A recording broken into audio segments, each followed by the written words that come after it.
Bonjour et bienvenue à tous dans cette séance consacrée aux besoins des végétaux. On va ensemble d'abord faire un petit rappel de ce qu'on a vu avant. En classe, nous avons vu que les animaux ont besoin de se nourrir d'autres êtres vivants. Un animal qui se nourrit de végétaux, on va dire qu'il est carnivore ou zoophage.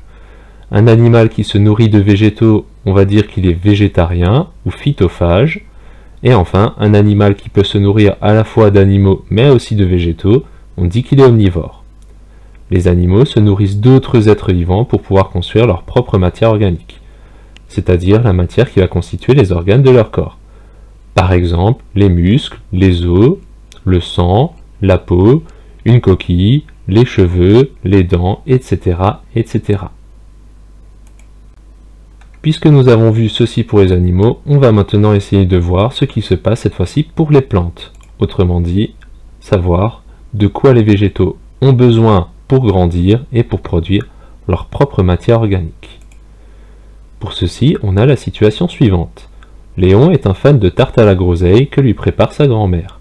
Elle lui explique que pour faire pousser de belles groseilles dans son potager, son grand-père a installé des groseilliers dans une terre bien noire, un peu à l'abri du soleil, et il les arrose beaucoup, surtout quand il fait très chaud. À partir de ça, Léon il se dit, tiens, papy m'a expliqué comment est-ce qu'on fait pour faire pousser des groseilliers, donc je pense que pour faire pousser les végétaux, j'ai déjà quelques petites idées. De retour en classe donc, Léon dit que les groseilliers, qui sont des végétaux, ont besoin de terre, d'eau et d'un peu de soleil.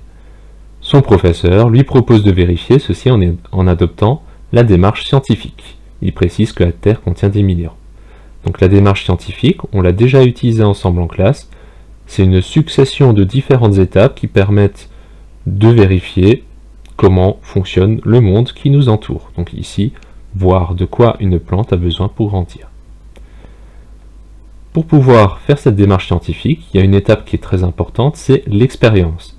Pour faire cette expérience, on nous indique que les élèves disposent de pots de fleurs, de graines de lentilles, de coton, de terre, d'un arrosoir, de lampes et d'une boîte qui ne laisse pas passer la lumière. Ils réalisent alors 4 expériences différentes, dont les résultats ont été pris en photo ci-dessous. Donc ici, on a les résultats qui ont été pris après plusieurs semaines des expériences, et on verra ensemble donc au cours de l'activité comment est-ce qu'on est arrivé à ces résultats.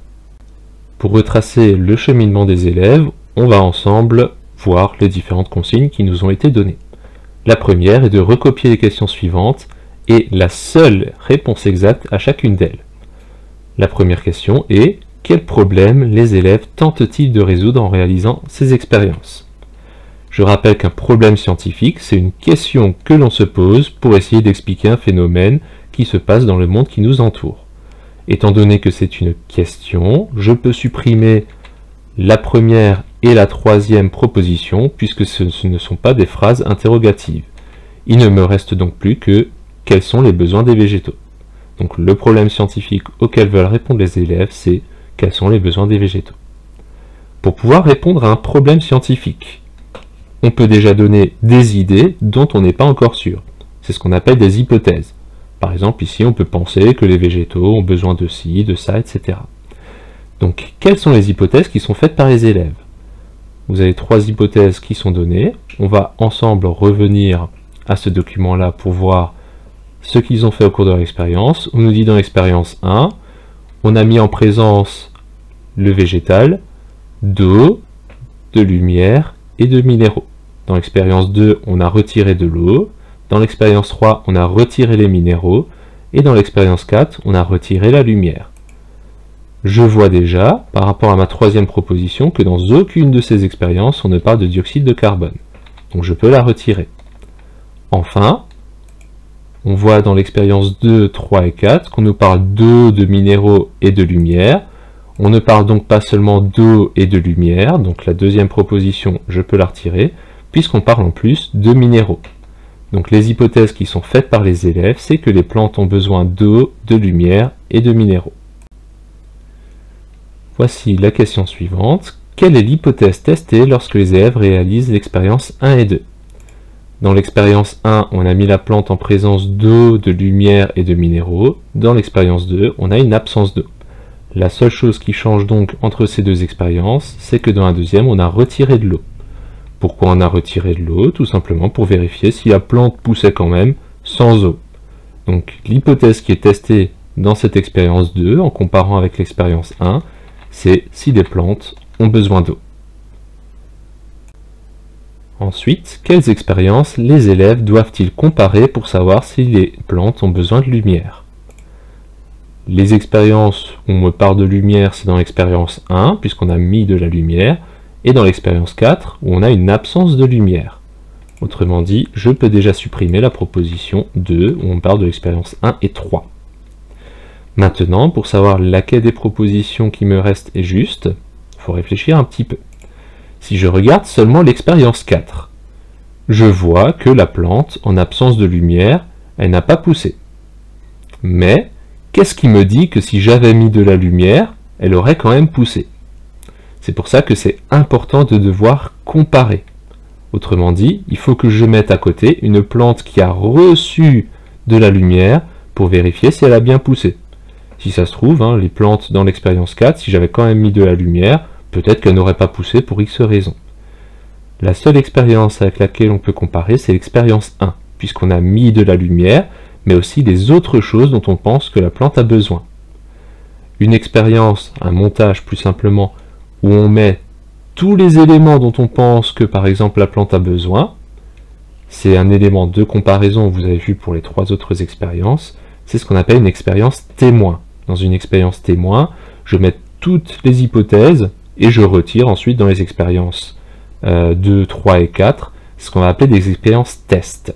Donc d'un côté j'ai une expérience témoin où je mets tout, et dans chaque expérience test, je vais enlever un des éléments. Donc ici, l'expérience 4 ne suffit pas, il faut comparer les résultats des expériences 1 et 4. Je passe maintenant à la deuxième consigne. Compléter le tableau en notant le numéro de l'expérience et en mettant une croix si on apporte quelque chose à la plante. Et on donne l'exemple pour l'expérience témoin. L'expérience témoin, je rappelle, donc c'est celle où on a tout mis. On a mis de l'eau, de la lumière et des minéraux. C'est pour ça qu'on a coché ici les 3 cases. C'est donc l'expérience numéro 1. Pour vérifier si la plante a besoin d'eau. Je vous rappelle, on a enlevé de l'eau. C'est donc ici l'expérience numéro 2. Donc de l'eau, on n'en a pas mis. Par contre, on met tout de même des minéraux et de la lumière. L'expérience numéro 3, c'est une expérience où on a retiré les minéraux. Donc c'est celle qui permet de vérifier si la plante a besoin de minéraux. On n'a donc pas mis de minéraux. Par contre, on a mis de l'eau et de la lumière. On met forcément les autres éléments qu'on teste pour comparer. Et enfin, la dernière expérience qui me reste donc, c'est l'expérience numéro 4. On a retiré de la lumière. Par contre, on a quand même mis des minéraux et de l'eau. Question suivante. On vous demande de faire un schéma légendé d'au moins une des 3 autres expériences en t'aidant de l'exemple donné ci-dessous. L'exemple qui est donné ici, c'est le montage pour l'expérience numéro 1. Autrement dit, celle où on a mis de l'eau, de la lumière et des minéraux. Donc on a mis les 3. Qu'est-ce qui apporte les minéraux? Ça va être la terre. Qu'est-ce qui apporte la lumière? Ça va être la lampe. Qu'est-ce qui apporte l'eau? Ça va être l'arrosoir. Donc ici, j'ai une expérience où j'ai mis tous les éléments dont je pense que la plante a besoin. Ça va donc être mon expérience témoin. Je vais donner la correction cette fois-ci pour les 3 autres expériences, même si vous n'en aviez qu'une seule à faire. Pour l'expérience numéro 2, on testait le besoin en eau. Donc on a tout mis sauf de l'eau. On a toujours les minéraux, toujours la lumière. Si j'ai toujours mes minéraux, je laisse ma terre qui contient des minéraux. Si j'ai toujours ma lumière, je laisse ma lampe. Par contre, je peux retirer l'arrosoir. Donc ici, mon expérience 2, ça va être le test pour les besoins en eau. Pour l'expérience numéro 3, on avait donc mis la plante en absence de minéraux pour tester si elle a besoin de ces minéraux. Donc on a mis de l'eau, de la lumière, mais pas de minéraux. Ici, c'est un petit peu plus compliqué, puisqu'on a de la terre qui contient 10 minéraux. Donc plutôt que d'utiliser de la terre où il serait très difficile d'enlever les minéraux, je vais utiliser autre chose. Je vais utiliser du coton. cette expérience-là. Donc on a toujours de la lumière, de l'eau, on n'a plus nos minéraux. C'est donc le test pour les besoins en minéraux. Pour l'expérience numéro 4 maintenant, on teste si la plante a besoin de lumière. Pour ceci, on va lui amener de l'eau et des minéraux, mais on va la mettre en absence de lumière. Pour ceci, c'est simple, il suffit d'enlever la lampe. Seulement, moi ça ne me suffit pas. Le problème, c'est qu'il peut y avoir de la lumière qui vient d'ailleurs autour de mon montage. Par exemple, de la lumière qui viendrait du soleil par une fenêtre, de la lumière qui pourrait venir d'une autre lampe qui est un petit peu plus loin. Pour empêcher totalement la lumière de venir, je peux placer mon montage dans une boîte opaque, ou alors le laisser complètement à l'obscurité. Je termine enfin mon activité avec la dernière consigne, décrire les résultats pour les expériences 2 et 4 et conclure. On donne ensemble un exemple pour l'expérience 3. Les plantes n'ont pas poussé dans l'expérience 3, cela signifie qu'elles ont besoin de minéraux pour grandir. Je retourne au résultat de mes expériences. Pour l'expérience numéro 2 ici, on est en absence d'eau et on observe que les plantes, comme dans l'expérience 3, elles n'ont pas poussé. On peut donc conclure que pour pousser, les plantes ont besoin d'eau, puisque lorsque je les prive d'eau, celles-ci ne poussent pas. Donc je peux noter, les plantes n'ont pas poussé dans l'expérience 2. Cela signifie qu'elles ont besoin d'eau pour grandir. Je regarde maintenant pour mon expérience numéro 4. Dans l'expérience 4, je vois que mes plantes ont un petit peu poussé, mais pas aussi bien que dans les conditions témoins, où j'ai mis de la lumière mais aussi le reste. Et je remarque encore autre chose, c'est que mes plantes, en plus de ne pas avoir aussi bien poussé que lorsque je mets de la lumière, elles ont une couleur jaune. Donc je peux dire que les plantes, elles poussent quand même, mais beaucoup moins bien, mais qu'en plus, elles ont une couleur jaune. Donc je note, les plantes ont moins bien poussé dans l'expérience 4, et elles sont jaunes. Cela signifie qu'elles ont besoin de lumière pour grandir.